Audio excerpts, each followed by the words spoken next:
Magandang oras mga kababayan, mga ka-art lover. Meron tayong bigyan ng reaksyon. Ito yung nadawit ang pangalan ni Manny Pacquiao sa kagaguhan nitong dalawang vlogger, Makagago at Francis Leo Marcos. Totoong pangalan, Norman Mangusin. Well, noon akala natin ay napakatinong tao itong Norman Mangusin na to. Ngayon pala ang baho-baho ng bunganga niyan eh. Parang kasing baho ng inuduro sa mga dormitory ng mga priso.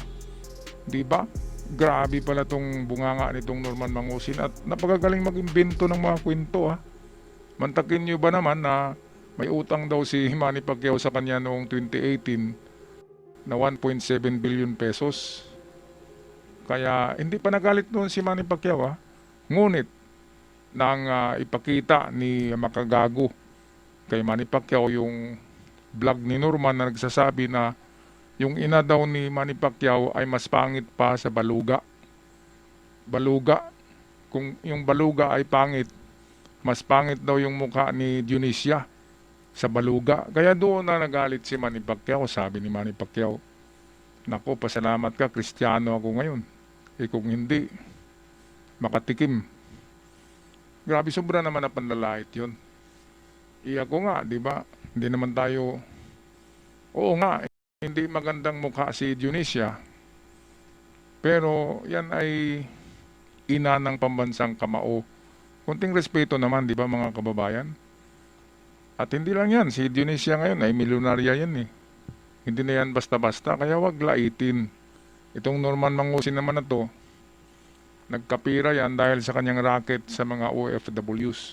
Humihingi kasi yan sa mga OFWs, ang dami-daming sinasabi na ang pera daw nila itutulong sa mga mahihirap at i-invest sa kung ano-ano na ibabalik lang daw. Kaya totoo yan na minsan merong pera yung Norman Mangusin na yan. Pero yan ay parang scam eh. Nang scam sa mga OFWs na naniwala sa kanya. Kaya ito na, atin na panoorin ang balita ng Frontline tungkol dito sa galit na si Manny Pacquiao at sasampaan niya ng kaso to, si Norman Mangusin, para magtanda. So ito ang video, atin panoorin. Napikon at nagbabala pa si People's Champ Manny Pacquiao sa internet personality na si Francis Leo Marcos matapos umano nitong insultuhin si Mami Dionisia. Nagsimula ito ng tawaging baluga ng isang netizen. Napikon at nagbabala pa si People's Champ Manny Pacquiao sa internet personality na si Francis Leo Marcos matapos umano nitong insultuhin si Mami Dionisia. Nagsimula ito ng tawaging baluga ng isang netizen, si Leo Marcos. Bumuelta siya sa netizen sa isang video pero dinamay pa si Mami D. Kung may baluga, ito baluga itong si Norman Mangusin eh. Tingnan mo naman yung mukha niyan. Ang itim-itim, di ba? Ang baluga yata maitim na mukha yan eh. Kung ang ngipin nga niya, pustiso eh. Di ba, hindi pa pantay. Tapos sabihin niya na milyonaryo siya. Ipustiso nga niya, hindi niya napagawa eh. Tapos namintas pa kay Mami Dionisia, di ba? Na ina ni pamansang kamao Manny Pacquiao. Kaya sino ba naman ang hindi magalit niyan? Sabihin, ito kasi ako, pwede akong laitin ng mga kaibigan ko eh. Pwede ako nilang pagsabihan ng kung ano-ano. Pero kapag ang ginalaw nila ay anak ko o nanay ko, di ba? Ay makipagsuntukan ako diyan. Suntukin ko talaga kung nilalait nila yung anak ko tsaka nanay ko. Ganon din yun kay Manny Pacquiao. Kasi pamilya mo nang ginalaw eh. Okay lang kung galawin ikaw ng mga kakilala mo. Siyempre, naintindihan mo na parang joke lang, di ba? Pero kapag ginalaw na, pinagsabihan ng hindi magandang pamilya mo, ay talagang magagalit ka dyan. Kaya lagot itong si Norman. Biglang kumambyo to eh. Nagpabango ng salita ngayon kay Manny. Nagbablog siya ngayon na maganda yung sinasabi niya kay Dionisia, kay Manny Pacquiao. Na joke lang daw yung sinabi niya. Pero huli na. Kasi Dalawang attorney ni Manny ang nag-asikaso sa kaso eh. Para kasuhan tong si kalalaya lang ito eh, kulong na naman ito. Eh siyempre, makulong muna to ng sandali, di ba? Tapos kung mayroong magpiyansa diyan, baka may maawa ng mga OFW, makapiyansa, ay makalabas din yan. Pero at least, nakulong na naman siya, di ba? May lesson learned. Kaya ito, pakinggan natin ang sinasabi nitong kulangot na to. Eh bakit yung nanay ni Pacquiao Oo. mas masahol pa sa baluga? Oh, sagot. Isang vlogger ang nagpaalam niya na kay Pacman. Matapos marinig ni Pacquiao ang video, agad itong nagpahanda ng reklamong isasampa laban kay Leo Marcos. Hindi niya rin naiwasang maglabas ng galit. Siyempre, ako nagkukontrol din ako doon, narinig ko yung pati mama ko. Ganyan niya. Hanggat at as much as possible, makontrol ko sarili ko. Kung hindi, delikado na ata. pag pamilya ko nang masangkot, tandaan mo yan.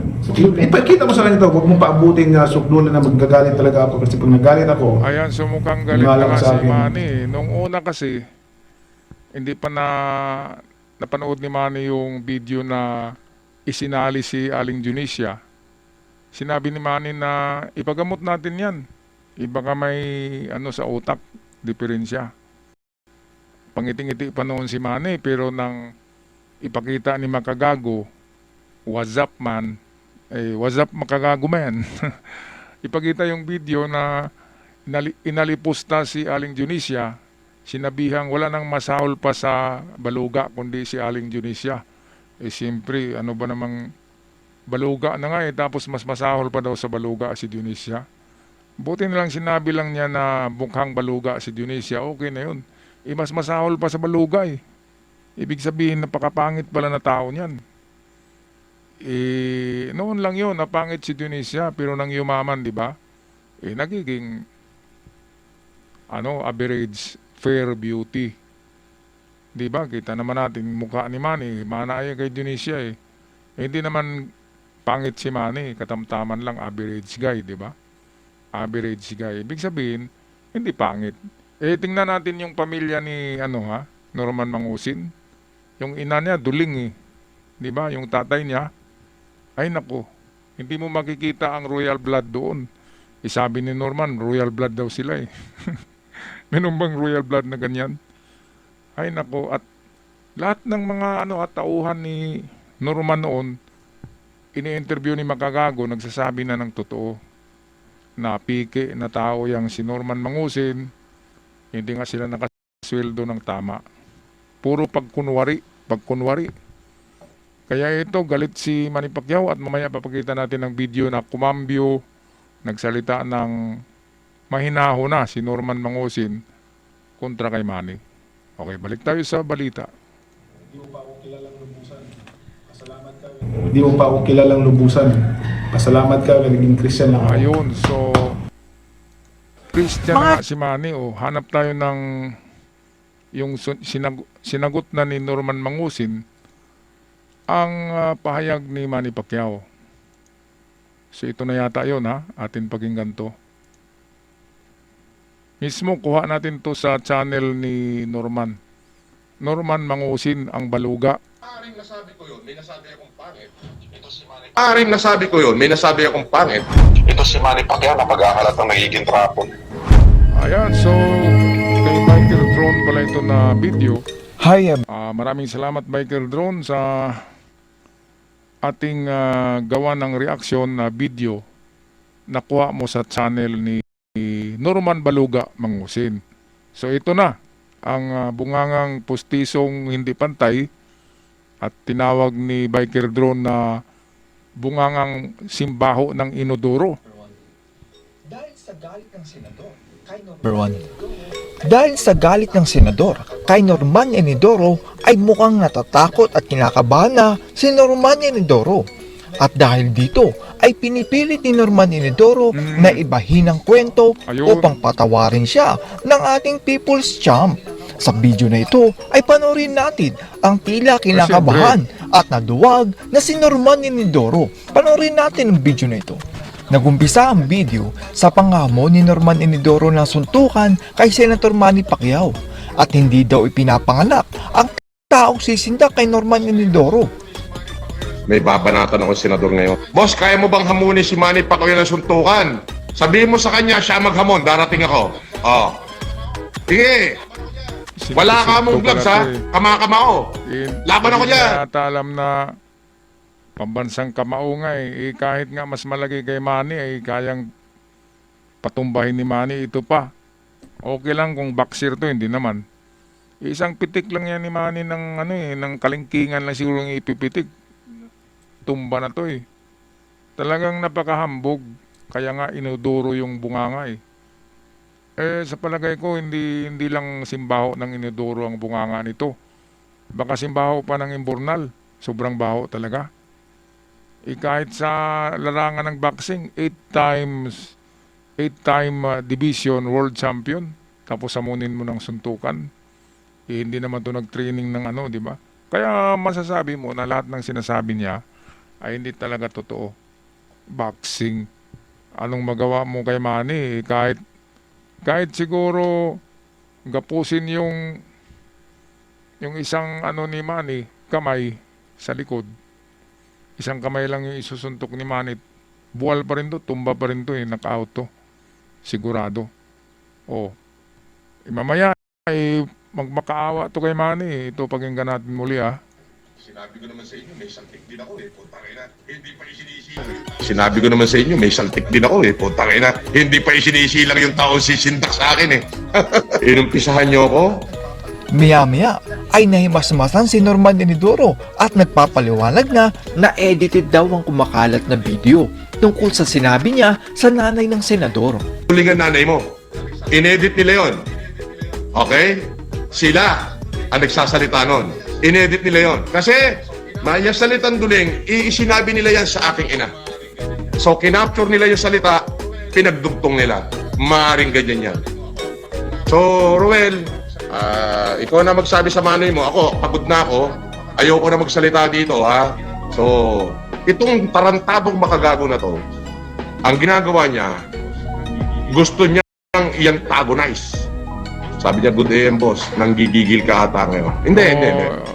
Gusto niyang i-antagonize si Manny Pacquiao. Gusto nilang makonek yung kanilang away ni Makagago Wazap at nitong Norman Mangusin Inodoro. Gusto nilang lalong lalaki yung views. Gusto nilang ma-involve si Manny Pacquiao sa kanilang awayan. Kaya nagsusumbong si Makagago. Ngayon, sino mong nag-benefit ng maraming kita sa YouTube revenue? Si Makagago. Kasi wala namang naniniwala dito. Lahat nga ng vlogger ay kontra tong si Norman Mangusin eh. Ngayon, ako ay karagdagan sa hindi nagkagusto dito. Noon, may vlog ako na noong COVID eh, na pabor kay Norman kasi nga sa tingin ko akala ko totoo. Yun pala ay scammer pala eh. Kaya pwedeng idinawit nila ang pangalan ni Manny na magalit ito, pinintasan si Aling Dionisio para sasali si Manny sa senaryo, di ba? At lalong lalaki ang kanilang views ngayon dahil nandiyan na nga si Manny Pacquiao. At hamunin niya ng suntukan ay pwede naman makipagsuntukan diyan si Norman para lalong lalaki ang view niya. Ang view niya sa kanyang sa kanyang YouTube channel. Kasi wala na tong pera kaya nagbablog na to eh. Kahit anong sinasabi nito para lang dadami ang views. Baka mamaya ang babanatan niya si PBBM, di ba? Para sisikat siya. Napag-isipan niya na si Manny Pacquiao ay maraming fans. Kaya tinira niya para marami ang manonood, di ba? Mga kababayan. Grabe talaga tong mga kahit ano na lang maisip para lamang dadami ang views. Norman Mangusin, nako. Ang galing mag-imbento pala nito. Impronto kapag nag-imbento ito, wala pang 1 minuto, buo na yung kanyang kwento. Nagawa-gawa lang. Okay, tapusin na natin ang bidyong to.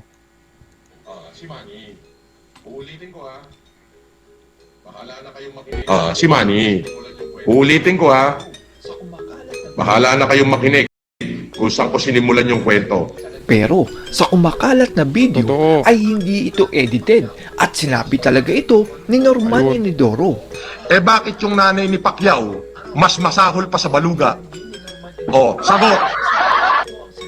Ano? Sinabihan din ni Norman Inidoro na isang trapo ang senador at may utang daw sa kanya. Ito si Manny Pacquiao na paghahalatang nagiging trapo. O $30 million ang utang sa amin yan. 30,200,000 US. 2018 yun. That would be 1,700,000,000. Dito ay sinabi ni Norman Inidoro na totoo ang kanyang sinabi at matagal na daw iyon.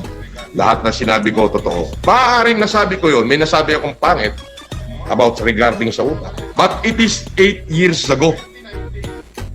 March, kung hindi ako nagkakamali, March of 2019, April, tapos ang kaso.